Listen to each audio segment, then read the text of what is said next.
E o que você falou de Rio Grande do Sul, né, de Corsã, acho que assim, sempre que tem privatização ou qualquer tópico, qualquer debate, acho que em todos os setores sempre tem, principalmente quando é serviço assim, né? Aqui em São Paulo a gente tem metrô, por exemplo, que sempre que tem alguma linha, algo ser privatizado, sempre tem aquela discussão de, poxa, quem que vai assumir, como é que fica, porque é um serviço que no fim do dia afeta toda a população. Como que foi para vocês ter assumido o Rio Grande do Sul, ainda mais que é um estado que historicamente não, né, mas assim, nesse passado mais recente, nos últimos anos e décadas, tem um cenário de dificuldades fiscais e tudo mais.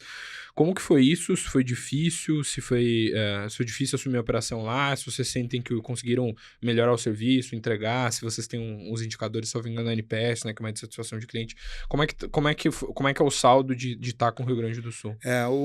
Quando a gente monta o planejamento de assunção, início de operação, você normalmente monta um olhar, ah, com contratos de 30 anos, você monta um olhar para além dos 30 anos.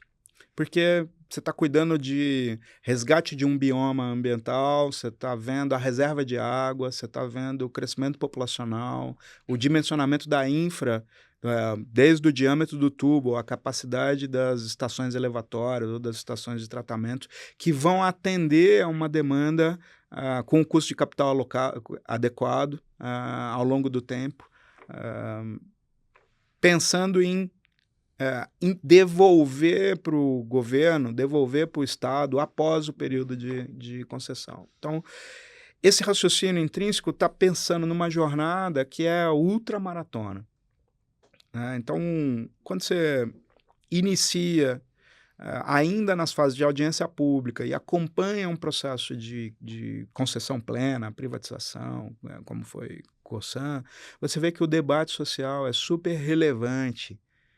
Então, a coragem dos gestores públicos para promover a discussão que cria um ambiente onde programas como a privatização da Cosan saíram, são frutos de um debate maduro pelo governo. Fizeram com que quase 2 anos antes do processo de privatização isso viesse à tona, em discussões acaloradas. Esse movimento se replica em cada cidade. Seja um projeto pequeno, seja um projeto enorme, tenha ele visibilidade nacional ou não, há discussão sobre quem cuida desse serviço tão importante, quem é que vai ficar responsável pela garantia da universalização do serviço, que é o nosso dilema maior. Ele é pauta corrente, fica constante e a partir de quando entra o privado, ela não sai mais da pauta. Acho que quando a pandemia chegou, ela botou saúde num novo patamar nas nossas discussões de corredor, de mesas estratégicas, de olhar sistêmicos para o futuro. Então, quando a gente entra no Rio Grande do Sul, 2 anos de discussão pública acalorada, gestores públicos olhando para um perfil de eficiência do Estado. Você imagina. Eu lembro do governador falar à época um argumento que me tocou muito. Eu estou substituindo uma quantidade enorme de contratos operados pela iniciativa pública por um contrato de concessão. Eu estou recebendo uma outorga de 4 bilhões de reais e desonerando o Estado dos 16 bilhões de investimento em ampliação, e a partir de agora um time dedicado a buscar qualidade na prestação de serviço para o povo gaúcho, né? Quando, quando a gente começa a operação, do nosso ponto de vista, a dinâmica de relacionamento muda pouco nesse caso. Era uma companhia operada por gaúchos, com cultura gaúcha, que atende os gaúchos. Então, a companhia, do ponto de vista processual, se livra das amarras de um modelo público para contratação, para investimentos, pensar mais, estar mais à disposição de melhorar a qualidade do serviço. Em maio de 23, maio de 24, tô aqui, a gente é deparado com a enchente no Rio Grande do Sul. Então, o âmago aqui do grande marcador quali e quanti de que a união ou o olhar privado sobre um time apaixonado pelo saneamento, que é o time da Corsan, que hoje lidera a companhia sobre a égide de suporte da EGEA, foi ter, durante o período das enchentes, suportado a recomposição da infraestrutura em até 20 dias depois que a enchente acabou. Então, nós estamos falando de, na nossa área atendida, quase 3 milhões de pessoas afetadas diretamente com falta de água, cidades que foram submersas por completo, que tiveram a sua água restabelecidas em até 20 dias depois da enchente, das chuvas pararem.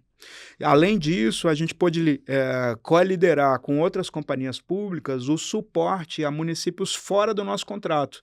Então, com o apoio da Copasa, com o apoio da Sabesp, a gente conduziu uma grande força-tarefa para atender municípios que não tinham capacidade, não eram atendidos pela Corsan, não tinham capacidade de poder fazer o atendimento, de recuperar a infraestrutura para o tratamento, de reconstruir tubos. Então, a gente entende que esse processo de percepção na prestação de serviço é um tema que precisa manter a vigília todo dia, a conquista da atenção do cliente, da admiração do cliente, é uma busca incessante nessa jornada de 30 anos, mas que o evento de juntos atravessarmos a enchente fez da gente uma companhia mais do que água e esgoto, uma companhia gaúcha que cuida de verdade do ecossistema. E você falou, vocês restauraram então o sistema em 20 dias de... E como que foi isso, assim? Porque assim como foi a corrida contra o tempo no Rio, eu imagino que assim, nesse caso é mais como uma corrida contra o tempo, é você fazer às vezes quase tudo do zero, eu imagino, né?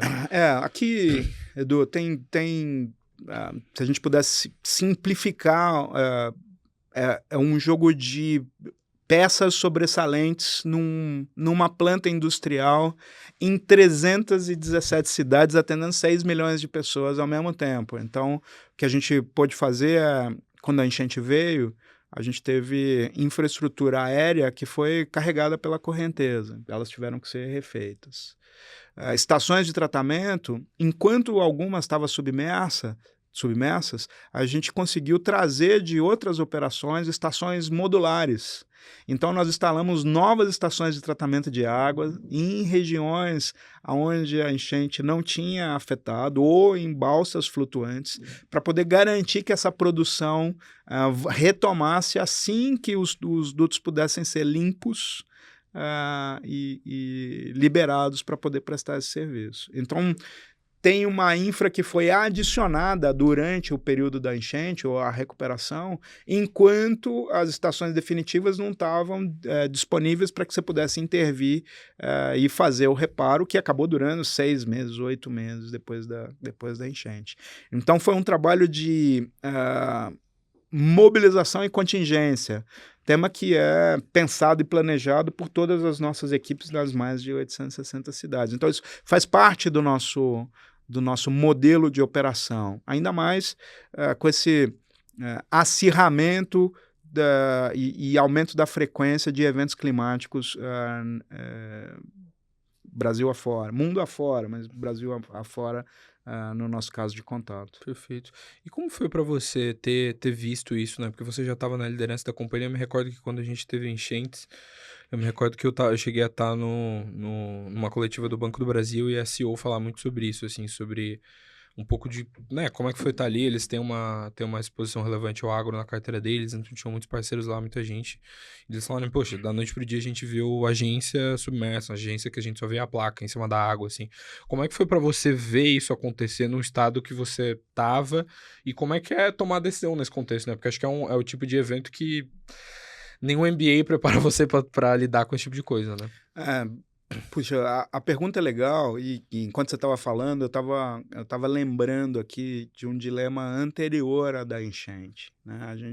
Acho que todos nós nos vimos numa posição desafiadora quando chegou a pandemia e o lockdown foi instalado nas cidades, né? A gente viu ter que, no nosso caso, né, em centenas de cidades em operação, ter que montar planos de contingência para garantir que a água continuasse chegando na casa das pessoas, né? Quando você não tinha leito de hospital, quando você não tinha vacina, a água tratada e o isolamento eram as ferramentas sanitárias que evitavam que essa contaminação levasse mais vidas e contaminasse os aparelhos públicos de saúde naquele momento. Então, tem um regime de contingência que evoluiu dentro da companhia, e eu imagino que evoluiu em todas as companhias que prestam serviço, ou que vivem da manufatura logística na sua cadeia de suprimentos.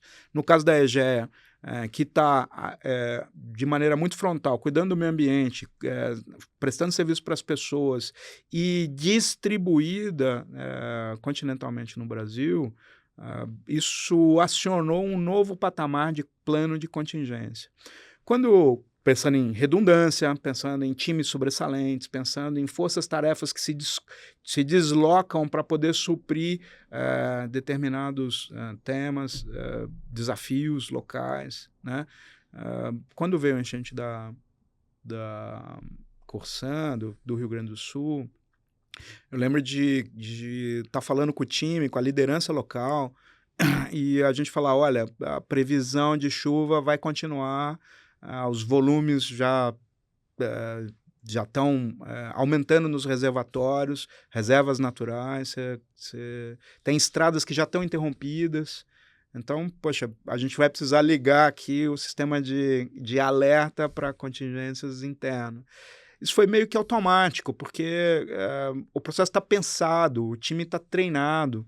É claro, você vê a beleza do processo de prestar serviço público num momento de contingência, quando o propósito supera a técnica.